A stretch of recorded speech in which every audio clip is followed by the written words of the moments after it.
গত 100 দিনে পৃথিবী কত দ্রুত বদলে গেছে আর তার প্রভাব আমাদের উপর কতটা পড়েছে এই বিষয়ে আমরা জিওটিক্যালে আলোচনা করে এসেছি। ভাবুন তো, যে আমেরিকা দশকের পর দশক ধরে ইসরায়েলকে অন্ধের মতো সমর্থন করত, আজ তারা ইসরায়েলের বিরুদ্ধে প্রকাশ্যে যুদ্ধে নেমেছে। হ্যাঁ বন্ধু, ঠিক শুনছেন আপনি। ডোনাল্ড ট্রাম্প আর জেডি ভান্স কেন ইসরায়েলকে চরম হুঁশিয়ারি দিচ্ছেন জানেন কি?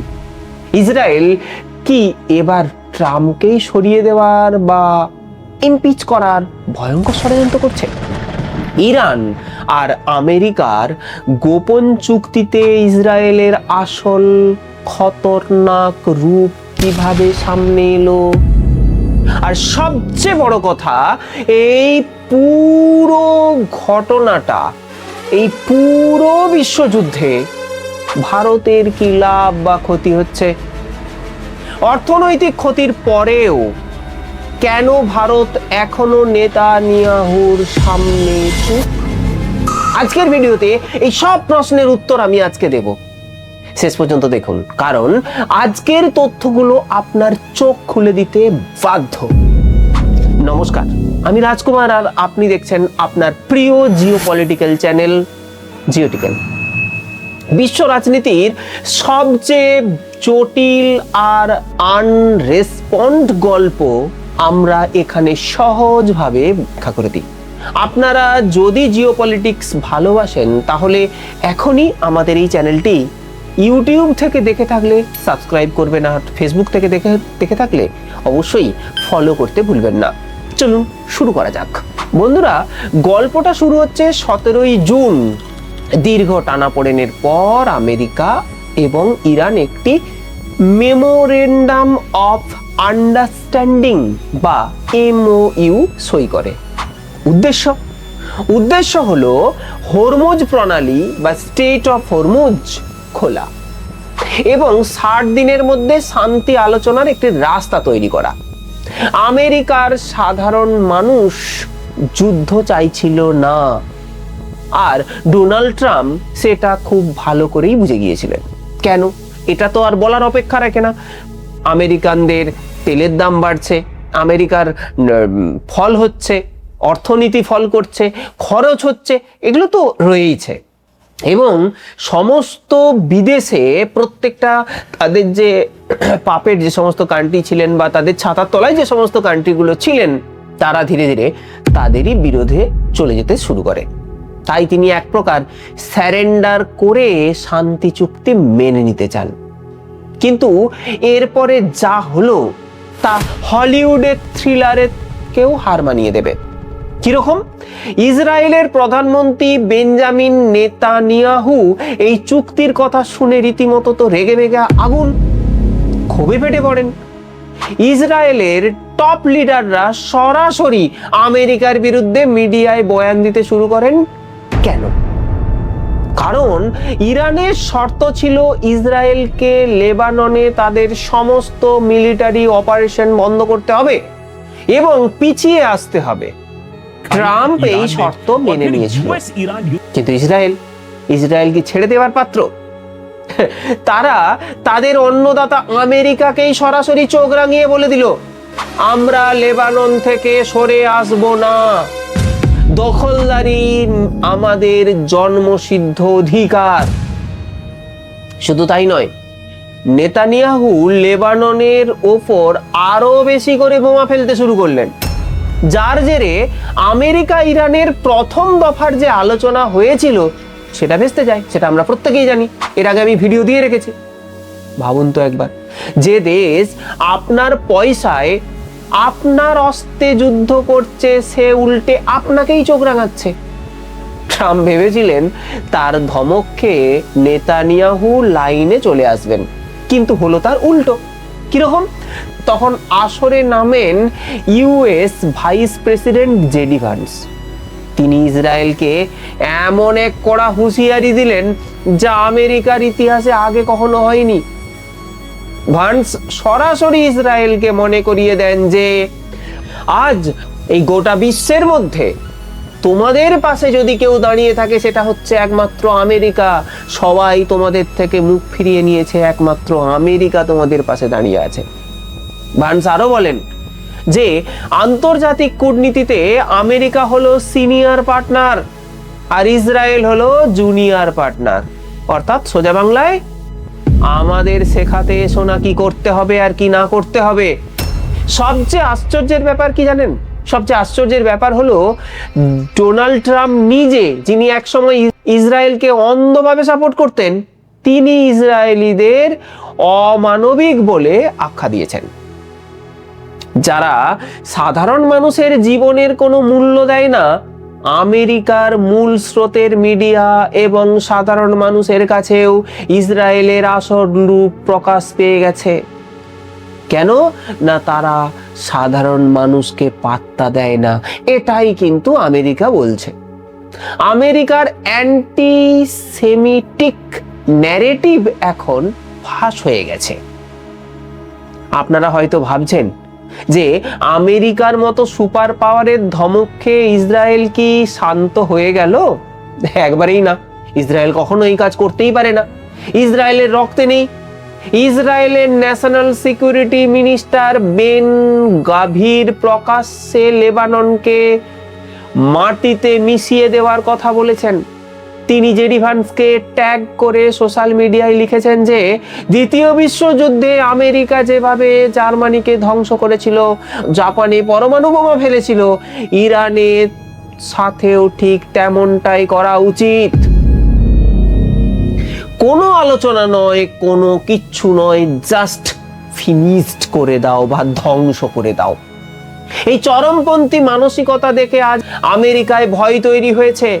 আমেরিকার রাজনীতিতে অনেকেই সন্দেহ করছেন ইসরায়েল এবার সরাসরি ডোনাল্ড ট্রাম্পকে অ্যাসাইনমেন্ট বা ইমপিচ করার ষড়যন্ত্র না করে। এটা কোনো মন গড়া কথা নয়। গত বছরে চার্লি কার্ক নামে এক আমেরিকান পলিটিশিয়ান, যিনি ইসরায়েলের সমালোচনা করেছিলেন, তাকে প্রকাশ্যে রাস্তায় গুলি করে মারা হয়। এটা হয়তো আপনারা অনেকেই ভুলে গেছেন বা অনেকেরই চোখে পড়েছে। অনেকেই এর পিছনে ইসরায়েলের হাত থাকার সন্দেহ করেছেন। ইসরায়েলি লবি আমেরিকা নির্বাচনে শুধু 2024 সালে $27 মিলিয়ন ফান্ডিং করেছে।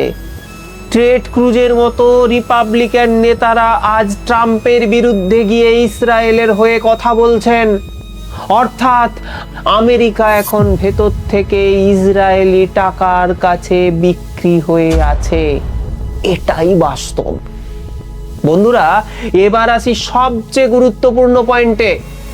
আমাদের দেশ ভারত, হ্যাঁ আমাদের দেশ ভারতবর্ষের এখানে লাভ বা ক্ষতির দিকটা কি আছে সেটা আগে আমাদের ব্যাখ্যা করতে হবে। দেখুন, আজ যখন আমেরিকার মতো ইসরায়েল ভক্ত দেশও ইসরায়েলের জেনোসাইডাল বা গণহত্যাকারী চেহারা দেখে পিছিয়ে আসছে, তখন কিন্তু ভারত এখনো ইসরায়েলের পাশে শক্ত হয়ে দাঁড়িয়ে আছে। কেন? কারণ ভারত এমন একটা দেশ যে কখনো বিট্রে করতে পারে না। মনে করে দেখুন, 1971 সালে ইসরায়েল ভারতের পাশে দাঁড়িয়েছিল। মনে করে দেখুন, 1999 সাল যখন কারগিল যুদ্ধ হয়েছিল, ইসরায়েল পাশে দাঁড়িয়েছিল। সেই জন্য ভারতও কিন্তু সরে যায়নি। ইসরায়েলের সঙ্গে ভারতের সম্পর্ক একটা ভেতরে ভেতরে একটা আত্মার সম্পর্ক রয়েছে বা একটা আত্মিক সম্পর্ক রয়েছে বলে আমার বিশ্বাস। মাত্র কয়েক মাস আগেই আমাদের প্রধানমন্ত্রী শ্রী নরেন্দ্র দামোদর দাস মোদী ইসরায়েলকে ফাদারল্যান্ড বলে সম্বোধন করে এসেছেন। এতে ভারতের ক্ষতি কি? দেখুন, ভারতের ক্ষতিও কিন্তু রয়েছে। গত 3 মাসে ইসরায়েলের এই যুদ্ধের কারণে ভারতের অর্থনীতিতে ব্যাপক ক্ষতি হয়েছে। কিরকম? তেলের দাম কোথা থেকে কোথায় বেড়েছে বলার অপেক্ষা রাখবে না। সাপ্লাই চেইন পুরো ভেঙে গেছে। মধ্যপ্রাচ্যে কর্মরত ভারতীয়দের নিরাপত্তা নিয়ে প্রশ্ন উঠেছে। সব মিলিয়ে ভারতের অর্থনীতিতে একটা চরম ধাক্কা এসেছে শুধুমাত্র ইসরায়েলিদের এই যুদ্ধের কারণে। এখন আমাদের প্রশ্ন কি? প্রশ্ন হলো, এত অর্থনৈতিক ক্ষতি সত্ত্বেও ভারত সরকার নেতানিয়াহুর বিরুদ্ধে একটা শব্দ বলছে না কেন?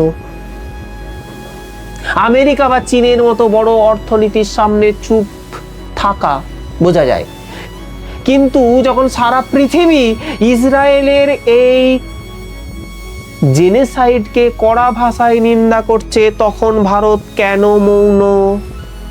কেন মৌন মোদি? কেন মৌন? আসল রহস্য এখন বলছি, মন দিয়ে শুনুন। এটা জিও পলিটিক্সের বড় প্রশ্ন।